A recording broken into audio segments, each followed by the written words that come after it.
Revivez l'incroyable masterclass tactique du FC Barcelone de Hansi Flick face au Newcastle United 7-2. Dans cette analyse approfondie, nous décortiquons comment le technicien allemand a transformé une équipe en plein doute en une machine de guerre offensive. Nous ne nous contentons pas de résumer les buts, nous plongeons dans les half-space, l'analyse du pressing haut et la gestion émotionnelle de la Masia. Pourquoi la première période a-t-elle été si chaotique? Comment le troisième but a-t-il agi comme un déclic psychologique? Nous analysons également le retour salvateur de Robert Lewandowski et l'émergence d'une défense de fer malgré les blessures. Entre tactique pure, data, XG, passe progressive et storytelling, découvrez pourquoi ce match marque le début d'une nouvelle ère pour le football européen. Est-ce le retour définitif du grand Barça sur le toit de l'Europe? Analyse complète, statistiques avancées et prédictions pour la suite de la Ligue des Champions. 7 buts. Dans le football moderne, un tel score ne devrait plus exister entre deux puissances financières du top européen. Ce n'est pas un match, c'est une exécution. Pourtant, quand Hansi Flick s'assoit en conférence de presse après avoir pulvérisé Newcastle 7-2, il n'a pas le sourire d'un homme qui vient de gagner à la loterie. Il a le regard d'un horloger qui a trouvé un grain de sable dans son mécanisme. Bienvenue dans cette analyse profonde. Aujourd'hui, on ne va pas juste regarder des buts, on va disséquer l'âme d'une équipe qui est en train de redéfinir la peur en Europe. Le FC Barcelone de Flick, c'est un paradoxe. Une première mi-temps où ils ont frôlé le gouffre et une seconde où ils ont marché sur l'eau. Comment passe-t-on du doute à l'extase en 45 minutes? Pourquoi ce match est-il le plus grand avertissement envoyé au Real Madrid et à Manchester City cette saison? Installez-vous, car ce qui s'est passé au Camp Nou dépasse le simple cadre du sport. C'est de l'art, de la guerre et une leçon de survie. Pour comprendre la magnitude de ce 7-2, il faut rembobiner le film. Newcastle n'est plus l'équipe sympathique du milieu de tableau de Première Ligue. C'est le projet PIF, une structure bâtie pour dominer, une équipe physique, rapide, capable d'éteindre n'importe quel pressing avec des sorties de balles chirurgicales. De l'autre côté, le Barça de Flick, un projet encore jeune, souvent critiqué, pour sa ligne défensive suicidaire située à 50 mètres de ses buts. L'enjeu était simple, prouver que le système Flick peut résister à l'intensité de la Première Ligue. La presse catalane était nerveuse. On parlait de la fatigue, du manque de rotation, de l'absence prolongée de Lewandowski. Il y avait cette tension électrique dans l'air, cette sensation que si le Barça tombait ce soir-là, tout le château de cartes de Flick s'effondrerait. Newcastle était venu pour casser le rythme, pour imposer un combat de rue tactique. Ils ont eu ce qu'ils voulaient pendant 40 minutes. Ce que personne n'avait prévu, c'est la résilience psychologique d'un groupe qui a décidé de ne plus jamais avoir peur de perdre. Entrons dans le vif du sujet, la première période.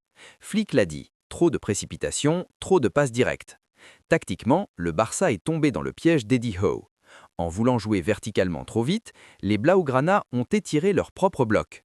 Imaginez un élastique tendu au maximum, à la moindre rupture, l'espace laissé au milieu était une autoroute pour Bruno Guimarães.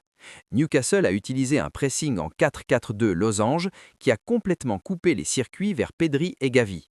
Résultat, des pertes de balles dans des zones critiques. Statistiquement, le Barça affichait un taux de passe réussi de seulement 78% après 30 minutes, un chiffre indigne de son ADN.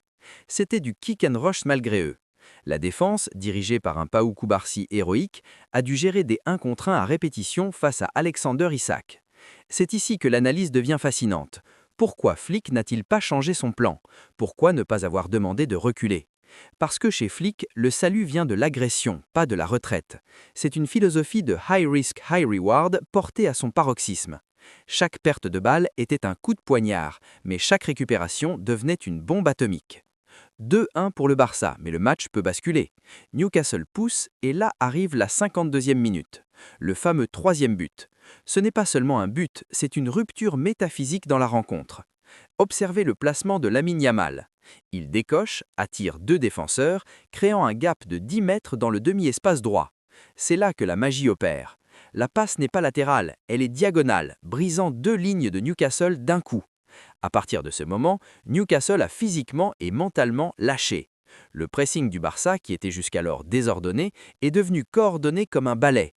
On a vu ce que les analystes appellent le flick press, une chasse à l'homme par zone où le porteur du ballon n'a jamais plus de 1,5 secondes pour décider. Newcastle a commencé à paniquer.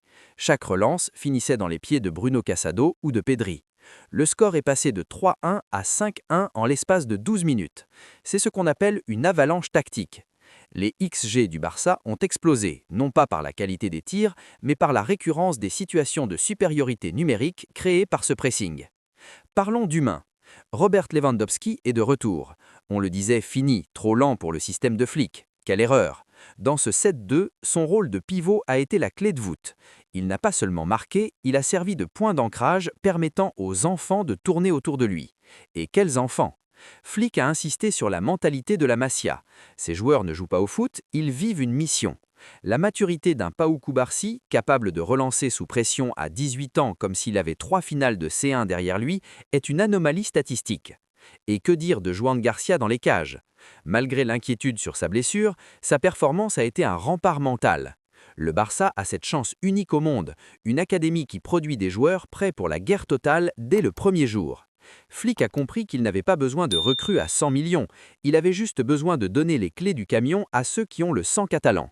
La connexion entre l'expérience polonaise et l'insouciance espagnole a créé une synergie que Newcastle n'a jamais pu coder. Alors que retenir de ce carnage? Hansi Flick a raison d'être exigeant. Gagner 7-2 en étant imparfait est le message le plus terrifiant qu'on puisse envoyer à la concurrence. Cela signifie que le plafond de cette équipe n'est même pas encore atteint. Le Barça a retrouvé son arrogance, mais une arrogance saine, basée sur le travail et la structure allemande. La trêve internationale arrive au meilleur moment pour soigner les petits bobos de Juan Garcia et d'autres, mais le momentum est là. Si ce Barça parvient à corriger ses pertes de balles en première période, qui peut les arrêter? Personne. Ni le Real, ni City, ni le Bayern. Nous assistons peut-être à la naissance de la version la plus létale du FC Barcelone depuis l'ère Guardiola, mais avec une verticalité et une puissance physique qu'on ne leur connaissait pas. Le chemin vers la finale de la Ligue des Champions est encore long, mais après ce soir, le Camp Nou n'est plus un stade, c'est une forteresse imprenable. Merci d'avoir suivi ce deep dive. N'oubliez pas, le football est un jeu simple, mais quand le Barça joue comme ça, il devient une science exacte. Abonnez-vous, lâchez un like et dites-moi en commentaire qui est l'homme du match pour vous. On se retrouve très vite pour une nouvelle analyse sur la Foot Chrono. Visca Barça!